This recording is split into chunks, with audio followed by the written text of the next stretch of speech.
Pięknie te dziury wyglądają. Trzymajcie kciuki. Podejście numer 2.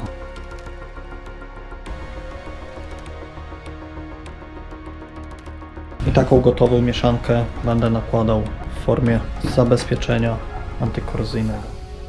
Cześć moi drodzy, kolejny dzień majsterkowania przy kamperze. Dzisiaj będziemy zajmować się wcinaniem otworów na okna, na poszerzenia.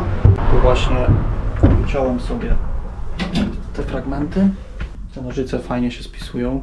Zaraz Wam pokażę, jak one sprawnie obcinają blachę. Natomiast otwory raczej będę już wyżynarką wycinał. To jest plan na dziś. Później te cięcia zabezpieczymy podkładem epoksydowym.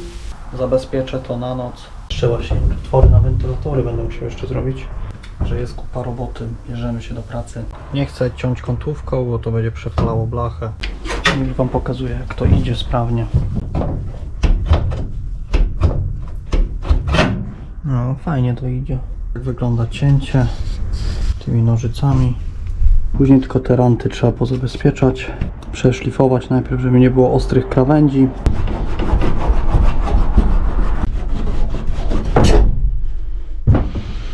Zrobimy sobie test cięcia. Mam tu te skrawki, które uciąłem. Wyżynarka. Żeby nie testować na busie, to przetestujemy sobie właśnie tutaj. Tak, na kolanie. Najlepiej.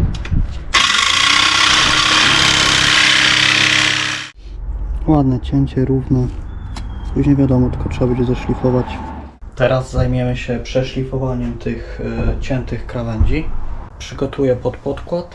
Tutaj mamy takie preparaty jak Novol, podkład, plus do tego musimy dodać utwardzacz. Musimy wymieszać w proporcjach 1:1, 2 kubeczki, przelejemy tu do słoika. I taką gotową mieszankę będę nakładał w formie zabezpieczenia antykorozyjnego.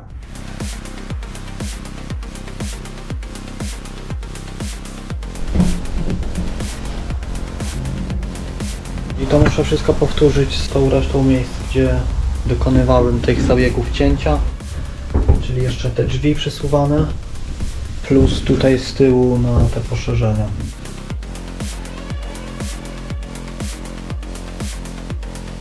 Teraz weźmiemy się za odmierzanie na otwór do okna. Tutaj mam ramkę, która będzie montowana do okna. To jest rama dystansowa, która będzie też potrzebna do montażu. Muszę sobie teraz tutaj odrysować, odmierzyć.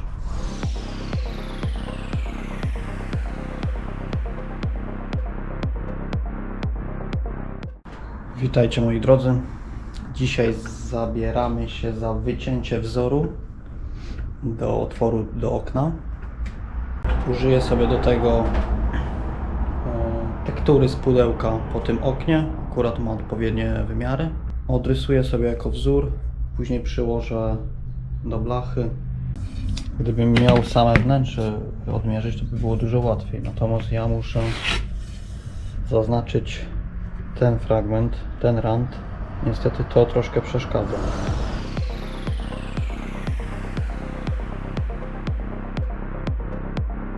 Co nam będzie do tego potrzebne? Taśma, poziomnica, miarka, żeby sobie złapać odpowiednie odległości. Musiałem poprawić szablon, tamten był taki sobie. Podejście numer 2.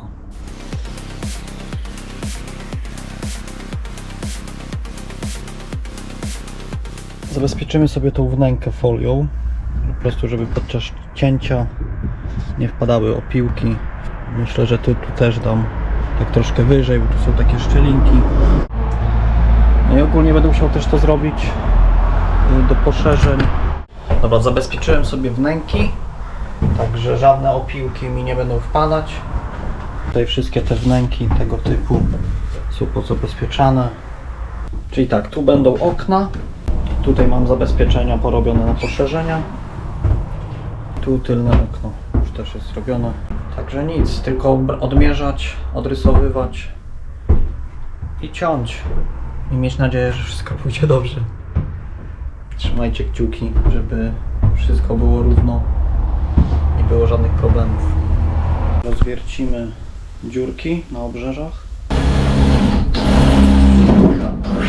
tu będzie okno. Ja wcześniej sobie tu mierzyłem według ramki, no ale zewnętrznie by to źle wyglądało. Tutaj po prostu jak ramka mi nie wejdzie, to sobie będę musiał ją troszkę doszlifować.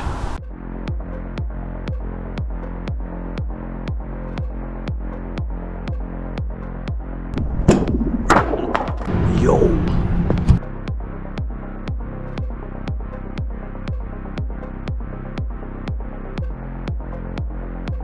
Z poszerzeniami będzie dużo łatwiej niż z oknami i już Wam tłumaczę dlaczego.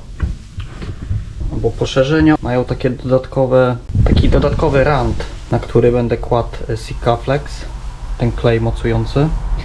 Więc ja tutaj po prostu sobie ponawiercam kilka odwiertów, odrysuję sobie później na zewnątrz obrys. Wykorzystam tylko tą wnękę. Wiadomo, nie będę tego ciął, to jest konstrukcja. To niestety będę musiał odkleić, troszkę poprawić. Mamy zabezpieczone. Otworki są porobione jako ranty.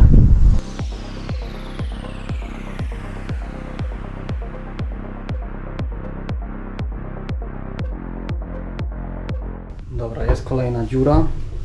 Teraz zrobimy tutaj. I później jeszcze tutaj na okno i tu na drugie okno.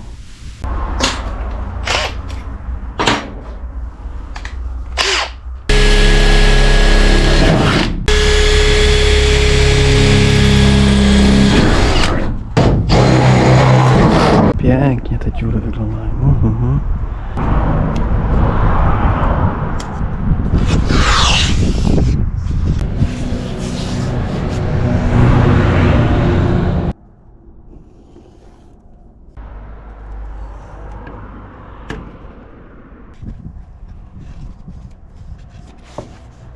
Wyżynarka w ruch i lecimy.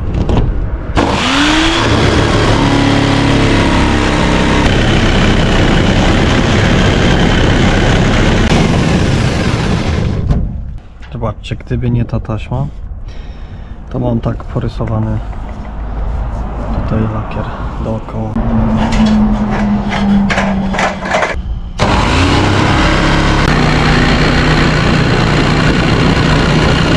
Z tego cięcia robi się strasznie syf, dużo opiłków na podłodze. Także jestem zadowolony z tego, że sobie zabezpieczyłem i dodatkowo jeszcze tu szoferkę zabezpieczyłem i ten stopień. Z pierwszym cięciem troszkę mi zeszło, wiadomo, pierwsze koty za płoty. Teraz już powinno pójść gładko.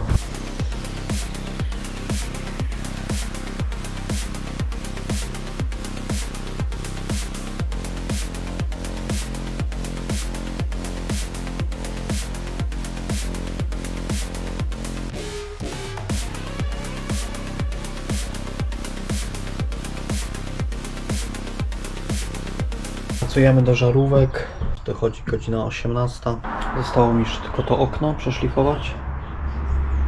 Resztę już mam zrobioną i muszę położyć podkład epoksydowy. Rozmieszam go sobie z utwardzaczem. Dam tu dwa do środka grzejniki i zabezpieczę foliami od zewnątrz. I chyba jeszcze dam plandekę sekuracyjnie, gdyby padało czy coś.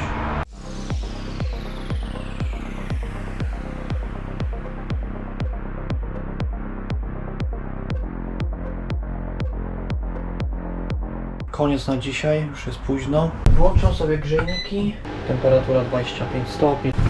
Musi wszystko dobrze dostać. Tutaj tak jest pozabezpieczane na noc. Jeszcze na zewnątrz damy plandekę. Plandeka jest naciągnięta na auto w razie deszczu. Nic nie powinno się złego stać. No, blacha jest ciepła. 26 stopni. Te dwa grzejniczki nagrzały. Wyłączymy je.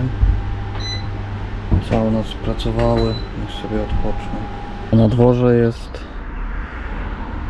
poniżej 8 stopni. A w środku mieliśmy 25, nawet 26. Pogoda jest troszkę chmurna. Ale w razie deszczu jestem przygotowany. W dniu dzisiejszym zrobię otwory na wentylator łazienkowy, który będzie mniej więcej tutaj. Mam na górze, później Wam je pokażę, takie adaptery, które fajnie wpasowują się tutaj w te rynienki. Odmierzyłem sobie tutaj miejsca, gdzie one będą mniej więcej się znajdowały. Zrobię sobie tutaj otwory wiertłem na wyżynarkę, żeby łatwiej mi było ciąć. I tak samo tutaj sobie zaznaczyłem, żeby po prostu mi tutaj nie kolidowało. Do dzieła.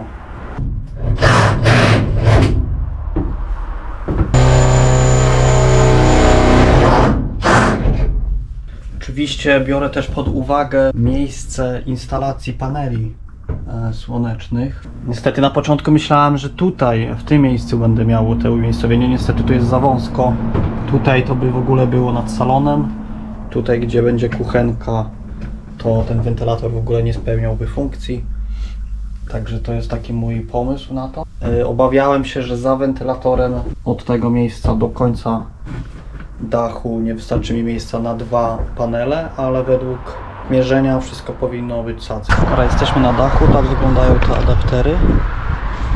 Tutaj mamy wyżynarkę IPA do tłuszczenia. Troszkę najpierw sobie wymiotę brud, który tu się nagromadził.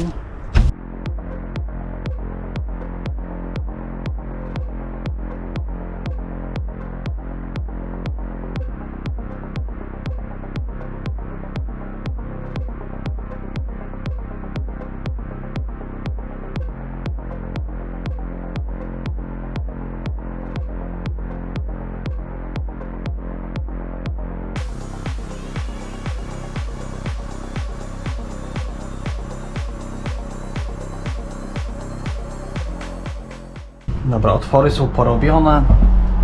2 wentylatory. Muszę je przeszlifować, zabezpieczyć podkładem. Położę 2 razy podkład epoksydowy. Oprócz tego muszę ramki, które tutaj będą pomiędzy wentylatorem a blachą. Będę musiał je przeszlifować i zabezpieczyć lakierem.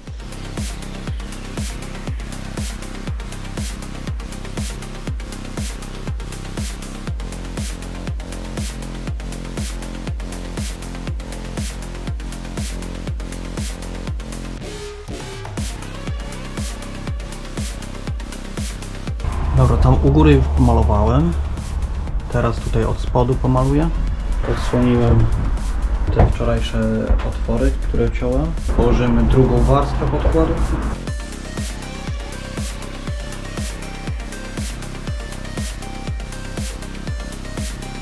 W międzyczasie, jak to będzie sobie schło, ja się zajmę dopasowaniem ramek, bo niestety gdzieniegdzie ta blacha będzie mi przeszkadzała. Ja wcześniej tam kładłem lakier jachtowy. Te fragmenty, które zeszlifuję, będę musiał to też pomalować.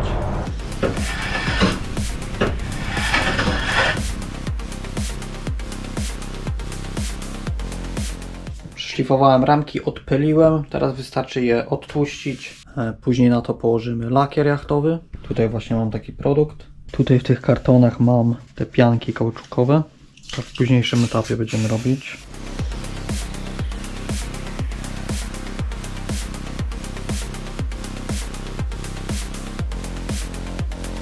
Dobra, ramki mam pomalowane. Wiszą sobie na takiej konstrukcji. Dobra, sprawdzę jaka tu jest temperatura. Może jakiś tu grzejnik dam. Zaraz będę coś kombinował.